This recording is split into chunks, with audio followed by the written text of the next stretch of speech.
yesterday at skate, Liam. Like we said, Sam Gagner was a placeholder for Leon Draisaitl. I agree with you. I think that is ultimately good news for the Edmonton Oilers. Jack Michaels had the line. So the fact Gagner's there, if I would have been sitting here worried if they went into that skate with like Janmark, with Nuge and Kane. Totally. Then I would have been like, okay, they are game planning for not having Leon. To me, this is Leon needed a maintenance day.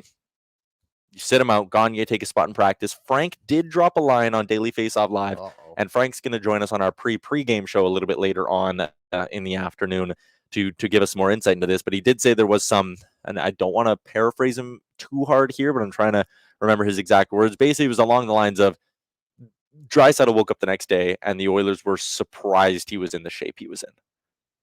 Not in a good way. Oh.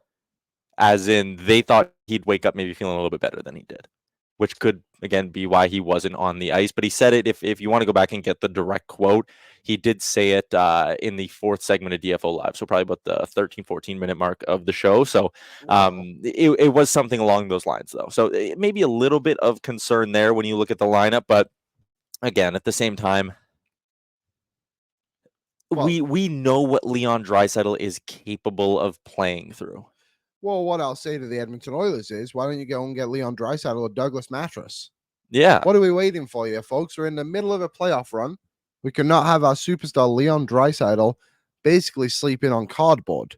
You know, if you're waking up like that, you got to get him a Douglas mattress today. So Edmonton's very own. What are we thinking? Interesting bit of speculation there, Liam. What you're saying is that maybe this injury has absolutely nothing to do with Leon Draisaitl and something happening on the ice. Maybe it's about his quality of mattress. 100%. Like, what are they doing here in Vancouver? Yeah, I wouldn't put it past the city to put some bad mattresses in the Oilers hotel. Yeah, a little gamemanship. Unbelievable.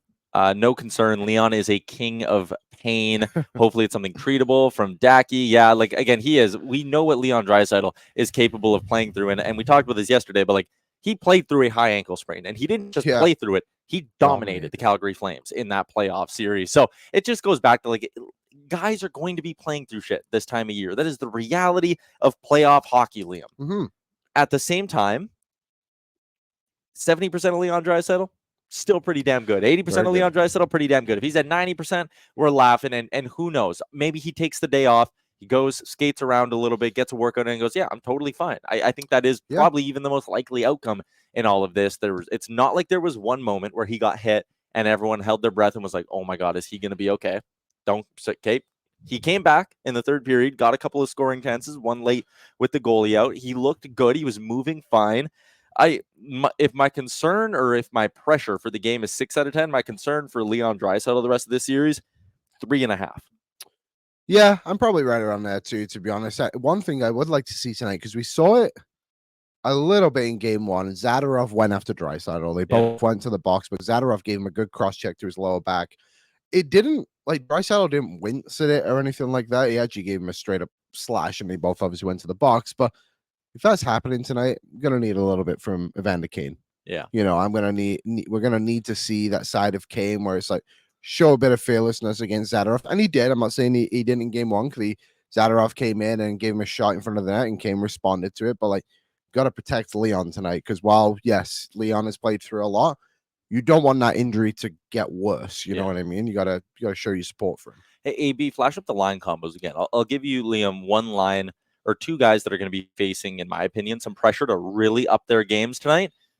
If Draisaitl's down the middle and you got Nuge on his left, Kane on his right, and Draisaitl is at, well, again, we're guessing here, 70, 80, 85%. Mm-hmm. Let's go, Ryan Nugent-Hopkins. Giddy up. Well, he's been good on the PK. I have no qualms with him there. He's a contributor on the power play. That's solid. 5-on-5. Let's pick up the pace, RNH. Let's go. Yeah. I think if there's ever a time for him to have a big game, it's tonight when maybe Draisaitl's not at 100%. He was unfortunate last game. Obviously, hit the post late from that Ryan Clark pass. But, yeah, we do need a little bit more but again, from you Nuge. can say unlucky. I'm not going to say unlucky. Finish the damn chance. We saw him against LA not finish off chances. Finish the chance. I think it was a bit of that Seelovs was in a good position as well. But, yeah, you got to score. I think most other goal scorers with a bit of confidence. And he struggled with that recently, even towards the end of the regular season, right? Just not being able to capitalize on his chances. But, yeah, those two should play well together. And I wrote about it this morning. It'll come out later. But, like, I think the reason Nugent Hopkins isn't with McDavid and Hyman tonight is because they want to surround Draisaitl with more playmaking guys, because obviously he's not motoring it 100%. That would be my theory, because that line of Nugent Hopkins, Draisaitl, and Hyman was amazing. One of the best in the league. You mean McDavid, Nugent? Yeah, sorry, McDavid, Nugent, Hyman. Just amazing all season. And Fogle, Draisaitl, and Kane, to their credit, have had some good stretches too, but I think the defensive lapses may be why they don't want to put that line together again. But with Henrique out, like, I am shocked Nuge hasn't been there. And we haven't seen that line in the playoffs at all yet. Granted, it's round one, the offense was flowing. No reason. I'm a little bit surprised we didn't see Chris Knobloch go that route. What's up, Nation citizens? If you like that video, then you need to be subscribed to the Oilers Nation YouTube. Podcasts, live shows, exclusive interviews, and analysis.